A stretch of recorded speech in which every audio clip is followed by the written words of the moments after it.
Hi, Natalie. How are you? I'm really good and very excited to be able to talk to you. I was thinking about this conversation and realized that we have a lot to touch on because your career has been so very interesting. But maybe we can start with what you are doing now and where that would, and then we'll back it up a little bit.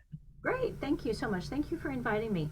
At the current moment, I am Director of Student Research and Internships for the College of Science at George Mason University. George Mason University is the largest research university in the state of Virginia. Just this semester, we are enrolling 40,000 students, and the College of Science is one of the larger schools. In my position, I do several things.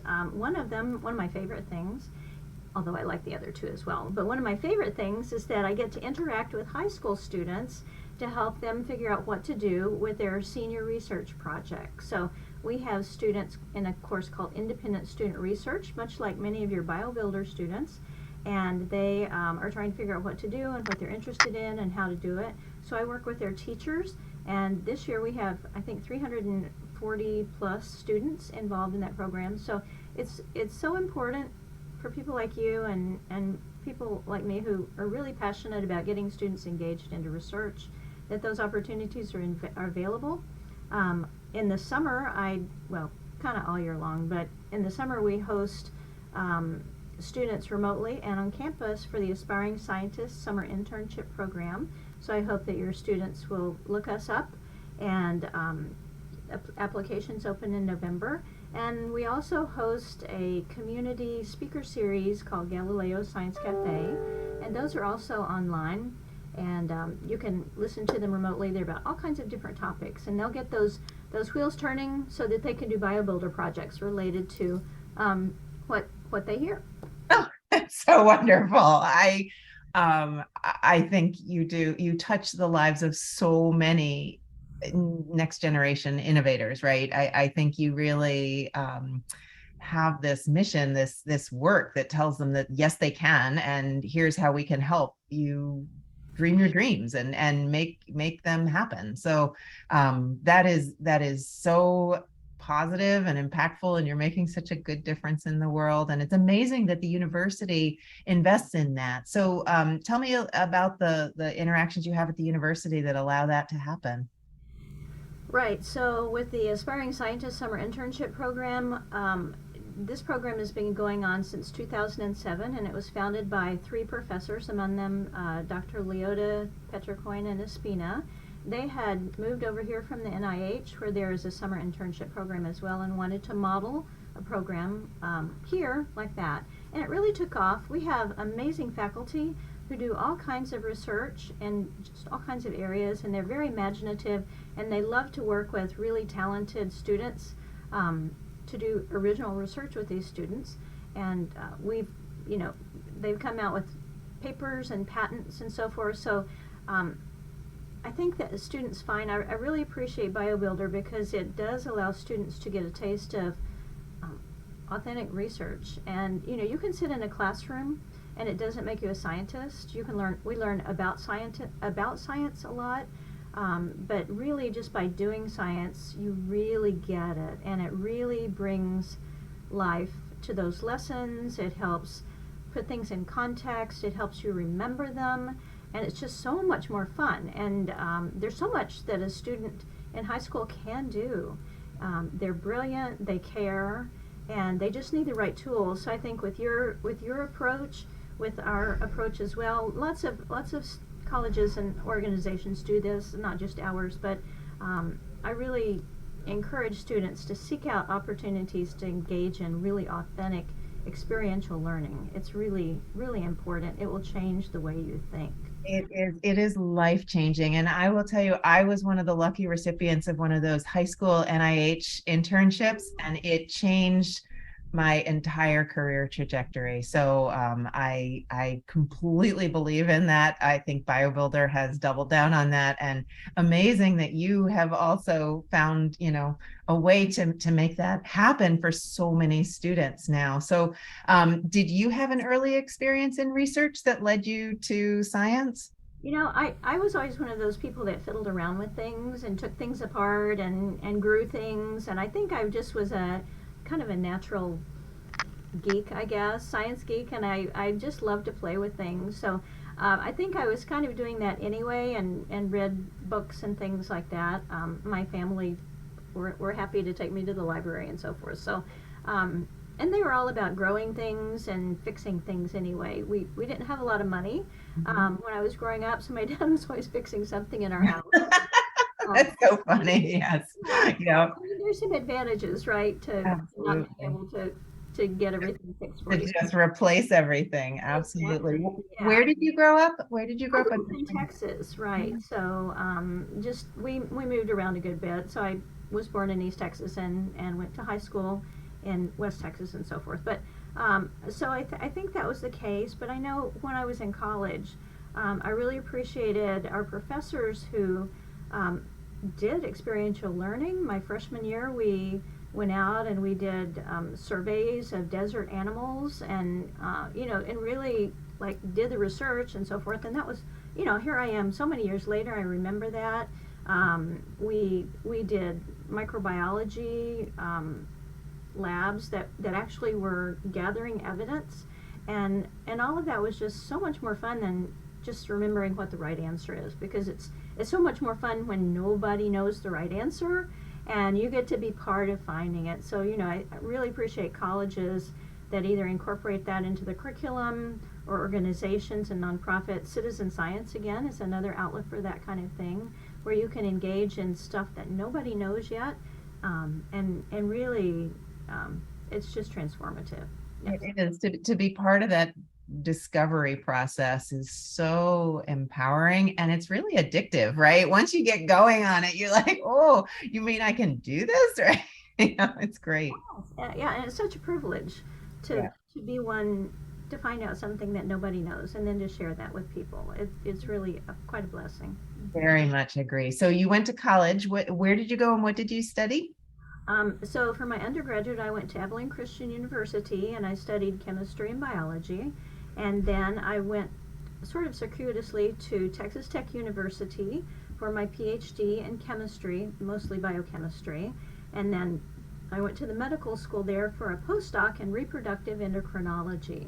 So, but my graduate work was on really microbiology. It was it was on um, photosynthetic bacteria. And my mentor's mentor was Melvin Calvin, who came up with the Calvin cycle, the dark reaction for photosynthesis. So we had a lot of protein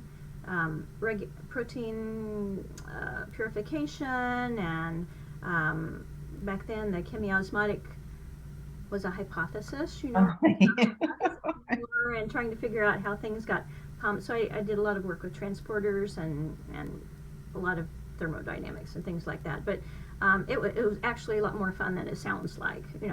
I think it sounds like great fun. I think to do and study photosynthesis is very fun. I think the memorization of all those cycles can be really hard, but when you actually are studying them, it makes a lot more sense, right? It does, and I would really encourage your biobuilders to take a look at bacteria. I know that they do, but there are photosynthetic bacteria out there that are being harnessed for all kinds of things like biofuel and so forth. They're easy to grow. They take a little while to grow. They don't grow really quickly, but they're not pathogenic or anything. So they're learning about bacteriology and tells you so much about the world and the diversity of the world. I don't think we always get a good dose of that in our early years, but it's just so fascinating. I agree. Puts us in context with the rest of our living planet, which is so great. So, wow. So you went from high school to college, college to PhD, PhD to postdoc, but you and I did not get connected through research as scientists, but rather through teaching. So how did you get from research scientist to teaching? Okay, well, I started out after my bachelor's degree. I thought I wanted to be a doctor, and then I worked for a doctor, and I decided I didn't want to be a doctor. So she was wonderful. She was a pathologist, and she was great. She was a 70-year-old pathologist, and she was just fabulous. But I realized I didn't like learning and then doing over and over and over again. I liked learning and then doing something new. So I decided to teach for a while until I figured out what my next steps were. And I liked teaching. I thought I did a decent job of it, you know, as a first, second year teacher did. But then we actually moved in the middle of the year, and I had to stop my teaching job, and I found a job at a bank, and for the rest of the school year, because we needed, you know, I needed to work. And so as a teller, I actually found a crook at the bank, so that was exciting. But really, yeah, he was a counterfeiter they've been trying to catch for a while. So that was pretty exciting. I had to talk to them for a while until the police came. But but really the more exciting personal thing to me was one of my customers came in, and he had a stack of chemistry journals, and he put them on my window and started, you know, writing out whatever his deposit or something. And I said, we were chatting, and I said, oh, I majored in that, and I'm looking at graduate schools. And he said, why don't you come to our graduate school? Anyway, so after a few weeks of, you know, visiting and so forth, I was admitted to their graduate school, and he was my mentor, my PhD advisor, after all. And so, you know, I think that just bespeaks that you keep everything open. You talk to a lot of people, people that you think are random, but just be interested in people and what they do. And I think that will really help you find pathways to really interesting connections and important things that you never even knew existed, especially nowadays when things are changing so quickly. You know, it used to be that people would decide, I want to be a doctor, I'm going to do that for 30 years and then retire, right? Not anymore, right? Now it's just so many different things. I don't know if they ever actually did that, honestly. Well, View of what people did back then. yeah, it is. But I think that notion that things are changing so much and there's so much to learn, and that staying open to the possibilities and you know, allowing these sort of chance happenings to direct new opportunities and new directions, I think is wonderful advice. I think it's unexpected. I think many people go into their career thinking, I have to know what every step along this pathway is going to look like, and I'm just going to keep putting one foot in front of the other until I get to the other side. But I think you are proof positive that is not always the case, or probably rarely the case. Yeah, I think so. And I really enjoyed my my graduate work and my postdoc, and I had every intention of staying in science as a working scientist for the rest of my life. But at that point, I did another postdoc in Boston in reproductive endocrinology and molecular biology. That was the big, you know, thing was going on with molecular biology, which evolved into synthetic biology, right? And so, so that was a great experience as well. And I kept my foot in the door a little bit with that, but most of my attention then became teaching. I wanted to have a family, and at that point, you know, it's sad but true that it was rare that women were able to manage a full-time scientific career with raising a family. The women that I know who were able to do that either were women who had they had other help. So a lot of them, their family members would help with the children, and or they would they were able to hire, you know, an au pair or something like that. And I didn't have, or they were single and didn't have children, or just didn't have children. And so I didn't have any of those options. And my husband and I just decided that we would like to have a family. Mm-hmm. And so I stepped back and went into teaching, but was able to still do some work at George Mason, actually, as an adjunct, and teaching classes and teaching teachers, and then taking opportunities for intellectual growth like the BioBuilder Foundation offered, and other kinds of opportunities as well. So it was a good balance for what I wanted to do and for my personal goals. And now I'm able to continue that research. I've been doing research on TB diagnostics lately in the lab whenever I have time. So you must not sleep. no, it's okay. There are some periods where it's a little quieter than others, you know, but it's a good shot in the arm. I found that I really need a lot of intellectual stimulation to be fulfilled, right? Yeah. And I think that I'm sure you do too, and probably the students that you work with, they must feel like that, or else they wouldn't be Yeah. reaching out to you. So, you sort of have to look at what makes you feel fulfilled and how to balance that. Hopefully, the options for women in science are going to be more manageable nowadays than they were way back when, starting to have children. I don't know that. I think that's something that as a society we should probably think about and work on. I think that's exactly right. But I do think that you provide such a wonderful model for how success can be defined and then redefined, and that you can continue to find joy and satisfaction in your career, even if it is non-traditional and non-linear. I think it's a wonderful message and a wonderful example that you set. Andrea, I feel so lucky to know you, and that BioBuilder brought us in touch with one another, gosh, 10 years ago at this point. But yeah, I am sure we will continue to work together. You do spectacular impact and work in this world. So thank you for all that. Well, thank you, and thank you for all that you do.